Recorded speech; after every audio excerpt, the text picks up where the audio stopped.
दोस्तों 2017 में एक फिल्म रिलीज हुई थी। इसका नाम इट था। ये एक हॉरर फिल्म थी। इस फिल्म में एक क्लाउन को दिखाया जाता है। इसका नाम पेनीवाइज होता है, एक क्लाउन जो मुख्तलिफ शेप्स में तब्दील हो सकता है और बच्चों को टारगेट कर उनको अगवा करता है। इस फिल्म ने लोगों को खौफ में डाल दिया था। मुझे कई लोगों ने मैसेजेस कर इस फिल्म के पीछे छुपी असल कहानी बताने को कहा था। दोस्तों वैसे तो ऐसा कोई क्लाउन इस दुनिया में नहीं देखा गया जो किसी भी शेप में तब्दील हो सकता हो, यानी ये एक फिक्शनल कहानी थी। लेकिन जब मैंने इसके मुतालिक मजीद रिसर्च की तो पता चला कि इस हॉरर फिल्म के पीछे कहीं ना कहीं कुछ सच्ची कहानियां छुपी हुई हैं।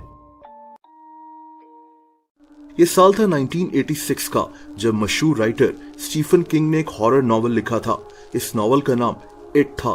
देखते ही देखते ये नॉवल बहुत ज्यादा मशहूर हो गया और 2017 में जाकर इसी नॉवल पर वो हॉरर फिल्म बनाई गई थी। ये कहानी थी एक इंतहाई खौफनाक क्लाउन पेनीवाइज की।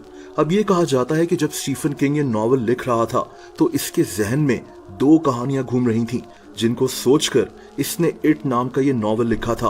पहली कहानी एक क्लाउन जॉन वेन गेसी की थी। इसके मुतालिक मैं एक अलहदा से वीडियो भी इसी चैनल पर पोस्ट कर चुका हूँ। जॉन, जिसको पोगो द क्लाउन भी कहा जाता था, एक सीरियल किलर था। ये आदमी क्लाउन का रूप धार कर बच्चों के लिए परफॉर्म किया करता था, कभी किसी की बर्थडे पर, कभी किसी चैरिटी इवेंट पर।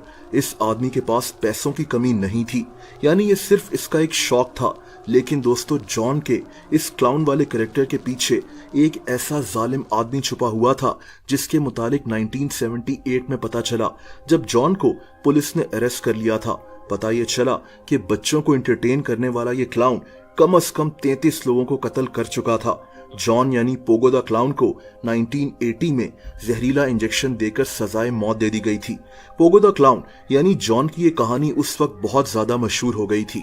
इसके बाद ही दरअसल स्टीफन किंग ने इट नाम का नॉवल लिखना शुरू किया था और कहा जाता है कि इसने पोगो द क्लाउन को ही दरअसल जहन में रखकर इट का कैरेक्टर यानी पेनीवाइज क्लाउन बनाया था। दोस्तों दूसरी कहानी जो स्टीफन किंग के जहन में थी वो 1980s की है, जब अमेरिका में एक पैनिक फैला हुआ था। इसका नाम स्ट्रेंजर डेंजर पैनिक था। ये वो वक्त था जब अमेरिका में लोग बहुत डरे हुए थे क्योंकि वहां बच्चों को किडनैप और कत्ल किया जा रहा था। ये वाकयात बहुत ज्यादा बढ़ चुके थे। अक्सर ऐसे होता था कि बच्चे स्कूल की बस से उतरते और फिर कहीं गायब हो जाते थे। इनका घर सामने ही होता था, लेकिन इनको कोई अगवा कर लिया करता था। अमेरिका में एक पैनिक फैल चुका था। लोग अपने बच्चों को स्कूल्स भेजते हुए डरते थे। अमेरिकन मीडिया पर हर रोज यही कहानियां चलती थीं, यहाँ तक कि जो बच्चे लापता हो जाते थे उनकी तस्वीरें दूध के डब्बों पर, बिस्किट्स के डब्बों पर छाप दी जाती थीं ताकि शायद ये कहीं से मिल जाएं। कोई ये नहीं जानता था कि इन बच्चों को कौन अगवा कर रहा है, इसीलिए इसको स्ट्रेंजर डेंजर पैनिक कहा गया, यानी एक ऐसा खतरा जो बच्चों को अजनबी लोगों से था। इट की जो कहानी है वो भी इसी पर बेस करती है। एक इविल क्लाउन जो बच्चों को टेरराइज करता है। कहते हैं कि जब स्टीफन किंग इट की कहानी लिख रहा था तो एक तो पोगो द क्लाउन को सोचकर इसने ये कहानी लिखी और एक स्ट्रेंजर डेंजर पैनिक के वाकयात इसके जहन में थे। ये दोनों किस्से उस वक्त बहुत ज्यादा मशहूर हुए थे और उसी वक्त में इट की कहानी को भी लिखा गया था। 2017 में जब ये फिल्म आई तो ये एक काफी बड़ी हिट थी। कि आपने ये हॉरर फिल्म देखी है या फिर आपकी फेवरेट हॉरर फिल्म कौन सी है, मुझे कमेंट्स कर जरूर बताएं। दोस्तों अगर आप मुझे इंस्टाग्राम पर फॉलो करना चाहें तो उसका लिंक नीचे डिस्क्रिप्शन में मौजूद है।